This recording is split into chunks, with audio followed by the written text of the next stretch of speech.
Welcome back, everyone. Old Kentucky, she's a cold one out here tonight, y'all. The temperatures are biting right at the edge of single digits. I have a heated vest on right now, and I'm still freezing. But I'm not here to complain about the cold weather like I usually do. I'm here to give you guys some new encounters. It's been a few days since my last upload, and I'm ready to go. So let's go ahead and get into tonight's encounters. Grab a drink, lock your doors and windows, hit the lights, and let's get started. Tonight's first encounter: Olympic National Forest, Washington, summer of 1982.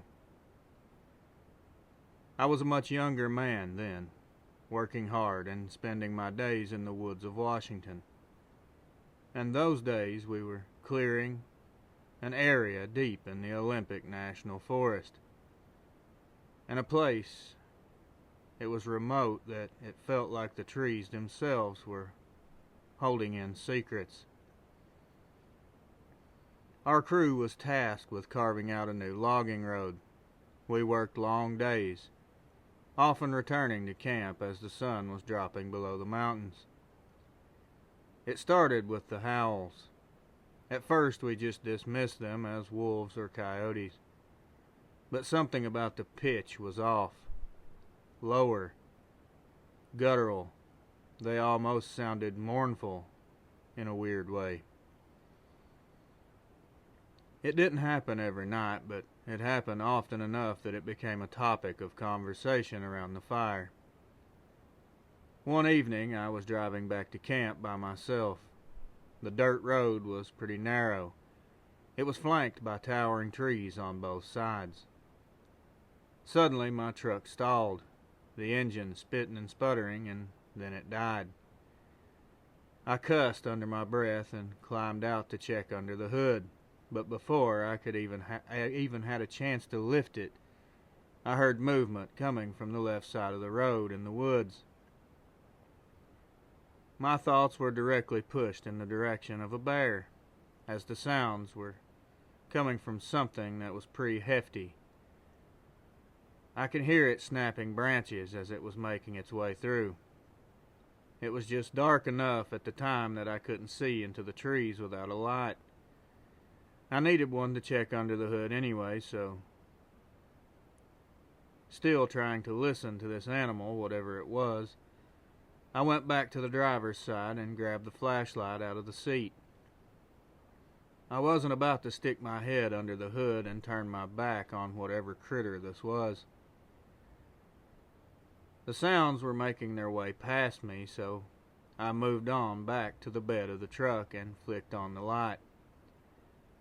I was keeping the truck in between me and whatever was in there. I wanted to at least have a chance to get back in the truck before something charged at me out of the tree line. Before I could even shine my light, I saw eyes. They were standing about 8 feet off the ground. I never saw them blink, and they were as yellow as the sun. My mind just went blank. I was baffled at the height of these eyes. I know for a fact at that moment there's no animals in the area that could stand that tall.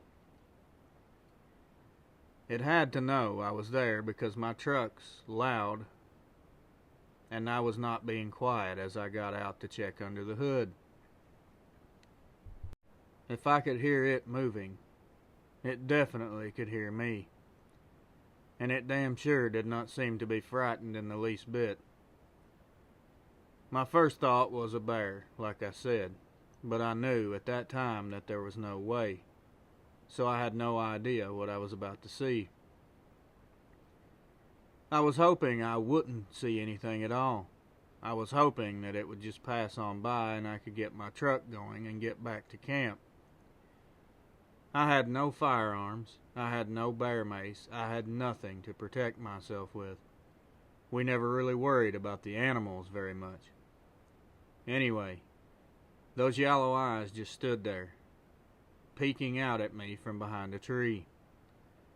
I raised the flashlight and shined it directly in its face. As soon as the light hit this thing, that is the moment that I nearly shit my pants. Pardon my French. But I'm not a bit bashful. I want to tell the story as factual as I can remember. I don't want to leave anything out, and I need people to understand exactly what I was feeling and thinking at that moment. Anyone that sends in one of these stories, no one should have the right to judge or belittle them. If you haven't had an encounter yourself, and then you have no idea what it's like. Back to the story. As soon as the light hit this thing's face, I saw underneath those eyes was a long wolf-like muzzle. It was baring its teeth, and it started to growl. I could only see half its face as it was hidden behind the tree, peeking out. I saw one tall, pointy ear on the top of its head. It looked just like a German shepherd. It had tufts of hair on its ears, and it had a mane around its neck almost like it had a beard. It had its left arm wrapped around the outside of the tree. This thing had a hand that was shaped like a human's, but it was the size of a tennis racket. Its fingers had to be at least 10 inches long, and I could see it digging its claws in the side of the tree, gripping onto it. As soon as it realized that it had been spotted, that's when it stepped out into the open, almost like it was saying, "Okay, buddy, here I am. Now what are you going to do?" This thing's legs were thick and muscular and bent backwards like a canine type of leg.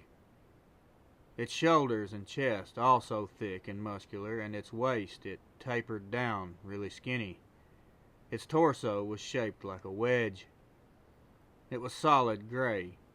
That hair was the same color as you'd expect to see on a timber wolf. But the mane around this thing's neck and down onto its chest was really thick. On the underside of its bottom jaw, it even had long hair sticking down, like I said before. It almost looked like the thing had a beard. And it was definitely a male, and I don't think you need to ask me how I know that. You'll just have to trust me on that one. I locked up for a few seconds and couldn't move. I had never seen anything like that before in my life, and I never even thought that I'd ever see anything like that. It literally blew my mind. And I'm not even joking. This thing started taking its feet and clawing at the ground, scraping the dirt like it was pissed off. It let out a sound that was a mixture between a growl and some sort of hiss. I stumbled and fumbled back into the truck and slammed the door. It instantly began to circle the vehicle, toying with me, walking from window to window and just tapping with its claws and snarling at me. Trust me when I say this thing got its rocks off by scaring the hell out of me. It made that fact pretty obvious. It could have got inside of that old truck any time it wanted, and it damn well knew it, and so did I. But after tormenting me for a good 5 minutes straight, which felt like 5 hours, it just stared at me one last time and let out that growling, hissing sound again. Then it just backed off, back into the trees where it originally came from, leaving me shaken, inside of a broken truck that I was too terrified to try to fix. I just sit there holding on to the steering wheel for 20 to 30 minutes before I could even move again. I finally got back out, quickly got under the hood, and found that one of the battery cables had worked its way loose. I tightened it up as fast as I could and made my way back to the camp. The type of men that I worked with, they wouldn't have took a story like this very well, so I just kept my mouth shut, acted as normal as possible, and finished out that job that week, and I never went back. Now I know how all this sounds, but I've carried this burden around for a very long time. I'm older now, and this was a long time ago. I was a young, spry buck back in those days. But no matter how many years pass, I can close my eyes right now and see that damn thing as clear as day. I've spent many of an hour in the woods since then. Not gonna tell you that the thing didn't cross my mind every second that I was out there. But I never experienced anything like that ever again. And I thank God for that small gift. I appreciate you and what you're doing here. And to anyone listening, thanks for giving me a few minutes of your time. I appreciate it. Ross. Tonight's second encounter. My encounter took place in Tennessee in the late fall of 1988. I'll give my name, as I'm so old now it don't even matter. My name is Richard McAllister. I'm a retired freight train engineer, and I'm going to recount a pretty horrifying experience that drove me to leave my career decades ago, forced me into a new occupation. I spent about 25 long years of my life riding the rails. It was a life that I loved, a peaceful life, a straightforward and honest life. It isn't for everyone, the long hours, the isolation, the unpredictability of it all. I suspect most normal folks couldn't handle it. It takes a special kind of stupid like myself to enjoy such a job. By the late 1980s, I was seasoned. I'd worked just about every route you could think of in Tennessee and the surrounding states. The Johnson City to Knoxville line was one of my favorites. It was a quiet stretch winding through wooded hills and a few small towns, mostly uneventful. It was a route where you could lean back in your seat, sip on your coffee, and just let the miles roll on by. But there's one night, a particular night that I'm about to tell you about, and it's the reason why I quit my job. The one that I thought I would do for the rest of my life. I've only told this story a couple of times because, frankly, everyone I've ever spoke to about it has called me crazy. But I swear to you now, every word that I'm about to type out here is the gospel. It was late November 1988. The air had a cold edge to it that was hinting winter wasn't far off. My partner that night was a man by the name of Mike Timmons, a younger fella, probably in his early 30s. Good worker, reliable, but a bit of a chatterbox. We were hauling empty coal hoppers back to Knoxville. It was a night run, which I enjoyed those, to be honest. The woods always seemed more alive at night. There was an occasional fox starting to run across the tracks, or you'd see the glow of the owl's eyes from the trees along the sides of the rails. It was around midnight. We were deep in the Appalachian foothills, quite a few miles from the nearest town. The moon was just a skinny sliver, so the only light came from the train's headlights cutting through a sheet of fog that hung low over the tracks that night. It was quiet in the cab, except for the clank of the wheels and the occasional hiss of steam. Mike had dozed off in the seat next to me, and I was thanking God for that. As I said, he's a bit of a chatterbox. He had his head tilted back and his cap pulled down over his eyes. I was drinking my coffee, trying to stay alert, when up ahead something caught my attention. At first I thought it was a fallen tree or maybe some debris on the tracks. But as we got a little closer, I realized that whatever it was moving. I elbowed Mike and told him to wake up. He pulled his hat up and said, "What is it?" I told him something was on the tracks, and he leaned forward, squinting through the windshield. He said it's probably a deer, and I wanted to believe that because sometimes they will freeze up when you're running up on them. But it quickly became clear that we were not looking at a deer. As the train's headlights illuminated the figure, my guts tightened up tighter than a banjo string. It was crouched low to the ground, almost like it was inspecting the rails. At first glance, the damn thing almost looked human. It was tall and lean, with long limbs, but there was something that just wasn't right with this thing.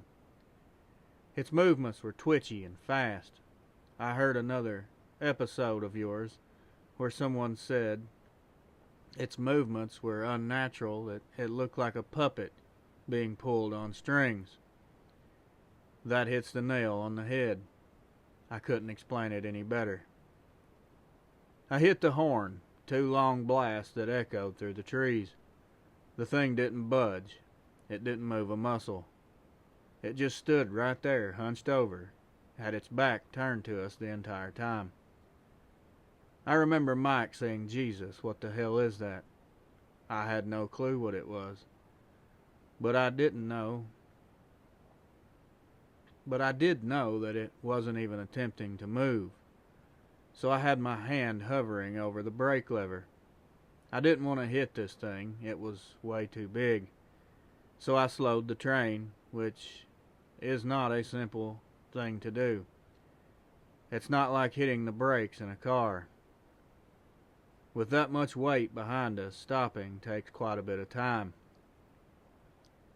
The creature finally turned its head, and that's when my veins turned to ice. Its face was like a wolf, but it was weird, almost what I would call grotesque. Its muzzle was too long, its jaw too wide. Its eyes were glowing yellow, reflecting the light like a predator. But the worst part was the expression it had on its face. It wasn't startled or scared by the sight of the train. It seemed to me that it was more curious or almost excited, like it had been waiting for us. Mike was wide awake now, digging his fingertips into the edge of his seat. I'll never forget it. He probably told me at least 10 times, "Rich, please don't stop. Whatever that thing is, we don't want to mess with it." Now I had to back him up on that notion. I didn't want no part of tangling with that, whatever it was. So it was pretty easy for me to agree with him. But the train was already slowing down too much. We were rolling toward the creature at a crawl. Then it stood up to its full height. This thing had to be at least 9 to 10 feet tall, maybe even more. Its legs were twisted and bent backwards like a dog's, and its arms hung down past its knees. I reached for the throttle to pick up some speed, but before I could even do anything, the monster took a big leap and not away from the train, onto it. It cleared the engine with a single jump. I heard it land with a metallic thud on one of the cars behind us. The entire train shifted when it made impact, and I felt my heart jump into my throat. Mike was scrambling for the radio like that was going to do us any good. I grabbed the emergency brake, slamming it into place. The train screeched and groaned as we came to a grinding halt. Everything went quiet, except for the faint sound of the steam escaping the engine. We both just sat there motionless, listening. We started hearing the slow creak of the metal as the creature moved along the roof of the cars. It was moving in our direction. The roof right above us groaned under its weight.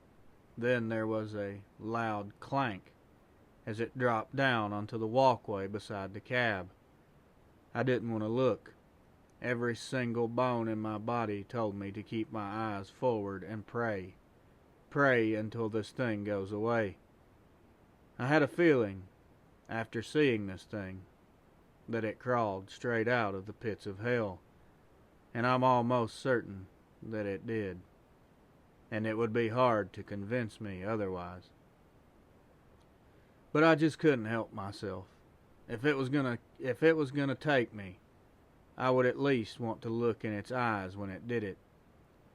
As soon as I turned my head where it was staring straight at me through the side window.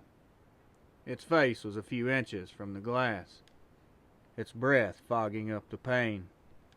Those glowing eyes were drilling deep into me, its lips curled into what I can only describe as a grin. It raised one of its clawed hands and dragged it slowly down the window. It sounded like nails on a chalkboard. That's when Mike completely lost it. He crawled into the corner of the cabin and curled up in the fetal position on the floor. It's hard to see a grown man cry out of pure fear. I didn't have time to worry about him because it seemed this monster had its gaze locked onto me. It tapped on the glass with one claw like it was just trying to get my attention, trying to get me to look at it. Then out of nowhere it leaped back onto the roof. Its movements were eerily fluid and lightning quick. I didn't waste any time.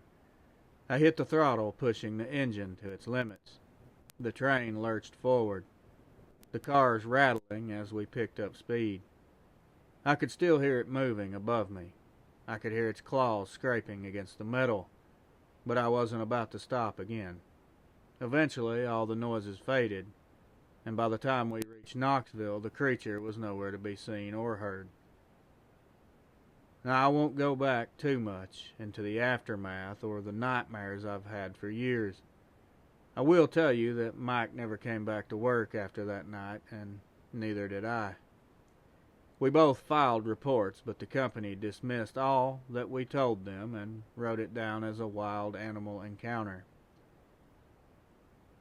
I don't know how we survived that, but I'm not going to ask any questions. I'm just glad that we did. I hope that the story is something you'll be able to use. If you're uncomfortable leaving my names and Mike's name in there, you can take them out. I'll leave that up to you. Like I said before, I'm an old man now, so I don't really care either way. I don't got nothing to hide from anyone. Rich. Well, I don't know about y'all, but both of these encounters spooked me a little bit. I found these very interesting, as both encounters happened quite a few decades ago. Most of the encounters I've received are pretty recent. Awesome encounters, both of you guys. I want to give a big thanks and appreciation to Richard and Ross for sending these terrifying encounters. I appreciate you both, fellas. Thank you. I know how difficult it can be to dig up the past like this. I have a few more encounters that I'll upload tomorrow. I've got quite a few videos lined up actually for this weekend. So hopefully you guys are ready. If you are, be sure to hit the like button on your way out. And please, if you're not subscribed and you enjoy the content, consider doing so. Share the video with friends and family. Well, that's going to do it for tonight. Until next time, my friends, watch over your loved ones. Keep your head on a swivel. And as always, good night.